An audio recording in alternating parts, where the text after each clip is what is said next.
Hello students, आज का जो ये लेक्चर है क्लास 11th का मैथ का 1.2 का 6 क्वेश्चन है। इसे सॉल्व करने वाले हैं और देखते हैं इस क्वेश्चन में क्या पूछा गया है। बोला गया है नीचे दिए गए समुच्चों में से समान समुच्चों का चयन करें। बोला गया है नीचे जो दिया गया जो समुच्चय है, जैसे कि ए बी सी डी कुछ समुच्चय दिया गया है, इसमें बताया गया है कि बताए कि वो समान समुच्चय कौन कौन सा है, कौन है जो हूबहू एक दूसरे का समान लगता है देखने में। तो यहाँ पे ये तो बहुत ईजी क्वेश्चन है। देखिए सब रोस्टर रूप में लिखा हुआ है, इसको अच्छी तरीके से देखना और बता देना समान है या नहीं। अगर समान है तो ए, जैसे ए बी के समान है तो ए बी के बराबर है, ठीक है। इस तरीके से कौन किसके समान है उसे देखना है। तो देखिए यहाँ पे क्या लिखा हुआ है, एक सेट है, वो ए सेट का नाम क्या है, ए। तो यहाँ देखिए सेट ए जो है, ए में एलिमेंट्स कौन कौन सा है, तो देखिए 2 है, 4 है, 8 है और 12 है। तो देखिए तो और कहीं ये 2 4 8 12 दिख रहा है। चलिए बी में देखते हैं, नहीं है। सी में देखें तो 4 है, 8 है, 12 है, लेकिन 2 नहीं है, क्या है 14 है। तो 2 नहीं है तो ये दोनों बराबर नहीं है। अब इसमें जांच ले, 3 है, 1 है, 4 है, 2 है, लेकिन ये सब तो 2 4 8 तो नहीं है, इसमें भी नहीं है, इसमें भी नहीं है, इसमें भी नहीं है, इसमें भी नहीं है।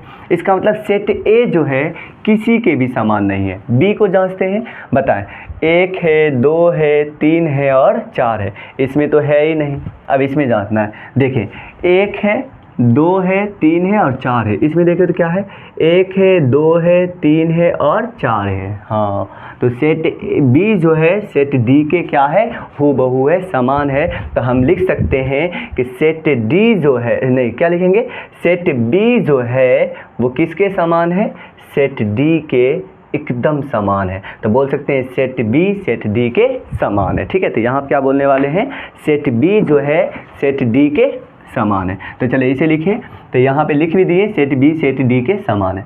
नेक्स्ट अब बताएं और देखते हैं और किसी के समान है क्या, और उसमें कोई नहीं है। अब बताएं सी के बारे में देखते हैं, कितना है, 4 है, 8 है, 12 है, 14 है। तो पीछे तो हमें चेक नहीं करना है, बी और तगला तो ही गए, अब आगे देखना है।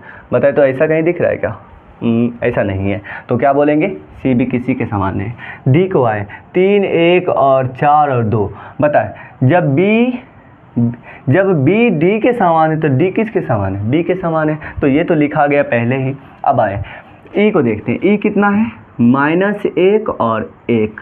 बताएं -1 और 1, तो यहाँ देखें ये वाला देखें जी का, बताएं यहाँ -1 तो यहाँ भी -1, यहाँ 1 तो यहाँ भी 1। तो हम बोल सकते हैं ई किसके समान है, जी के समान है। सेट ई जो है सेट जी के समान है, ठीक है। अब बताएं, अब इसको देखते हैं, 0 है तो ए है, तो और कहीं ऐसा नहीं है। फिर देखें जी पर, तो जी को तो देख ही लिए।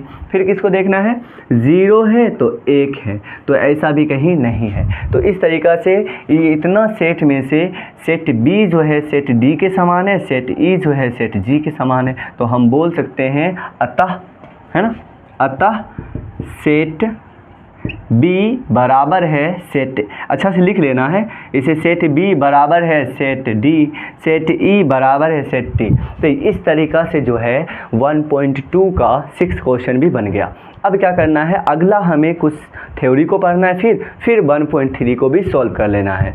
तो इससे आगे पढ़ने से पहले क्या करना है, पीछे का जितना लेक्चर है उसे अच्छी तरीक़ा से कवर कर लें, तब आगे पढ़ने में मज़ा आएगा। नहीं तो फिर क्या होगा, धीरे धीरे क्लास जो होगा वो बोर होता जाएगा, और ये क्लास बोर लगने की वजह से पढ़ाई पे से रुचि भी चला जाएगा। इसीलिए प्रैक्टिस करते रहें।